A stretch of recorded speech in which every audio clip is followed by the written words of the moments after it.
MSP Rules and Reporting. Hi, this is Kathy Bukowski. I'm the owner of CB Health Insurance, and we're going to cover MSP. What the heck is this? First of all, let's start by telling you what the initials stand for.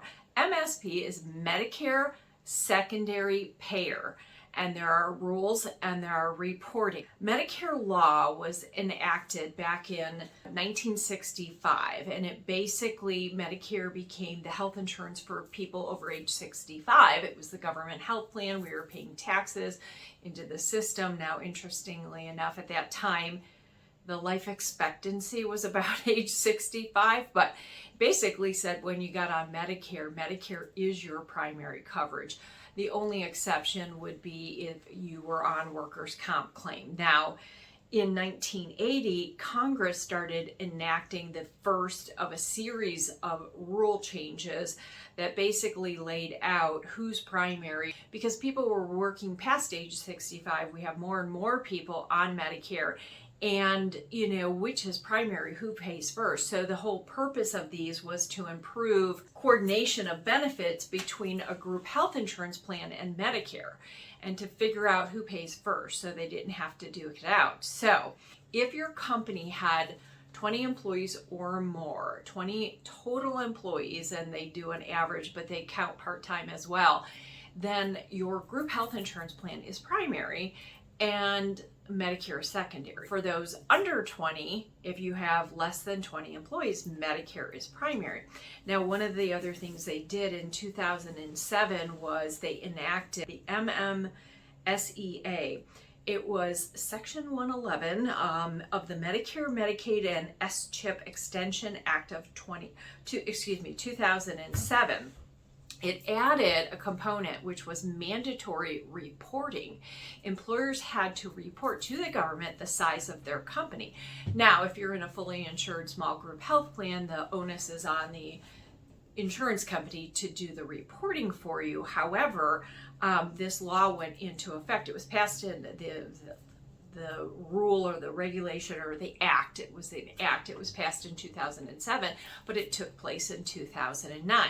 Now, why is this important, or why is this interesting? I find this interesting. Well, we have people turning 65 every day, and there's this little demographic called the baby boomers that began turning age 65 in 2011. Remember, the law went into place in 2009. We already had the secondary payer rules on the books saying Medicare is not primary, they're secondary to a group health insurance, but they added another component, which was the mandatory reporting. Now, why is this important? Well, the government saw this big bubble of baby boomers. They started turning 65 in 2011 to the tune of 10,000 people per day turning age 65.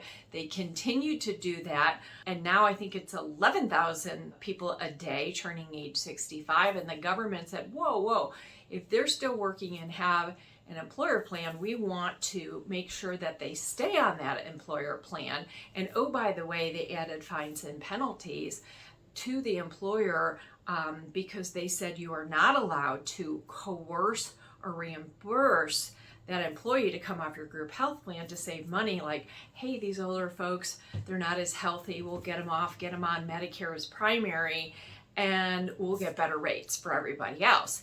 And the government said, no, you can't do that. And there's severe penalties for doing that. So they were trying to monitor this. So they started enacting a law that said you have to report.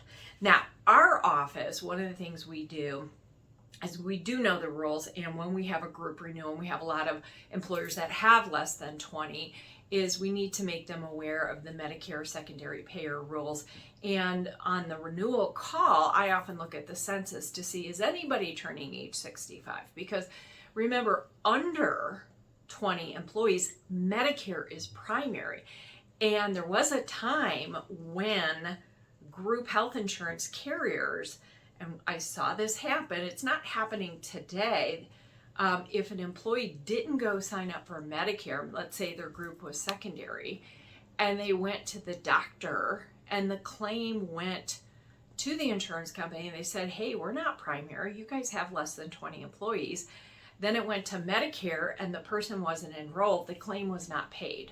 Well, that doesn't happen today. However, we want to make sure people know that Medicare is primary. Go sign up for Medicare. Of course, you can keep your group health plan, but 9 times out of 10, it behooves you to come off that group health plan and get onto a supplement and drug coverage or a Medicare Advantage plan. Now, under 20, an employer can coerce and reimburse. They're not coercing, but it just makes sense.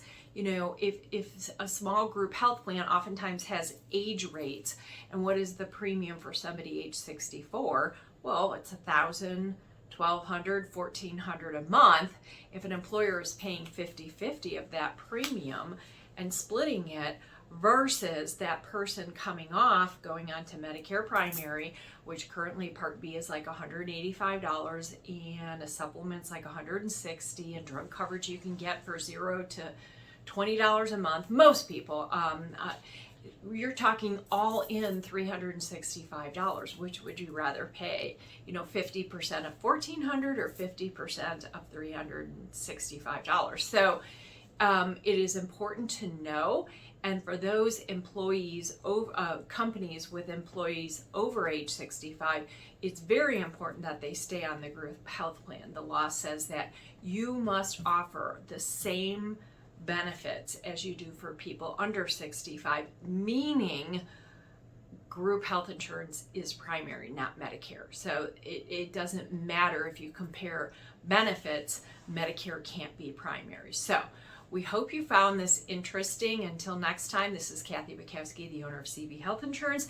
If you are interested in chatting with our office, you can go to our website. We do have a free evaluation, no obligation whatsoever. If you want to talk to us about benefits and the service that you're getting, we'd be more than happy to chat with you. Thanks for watching.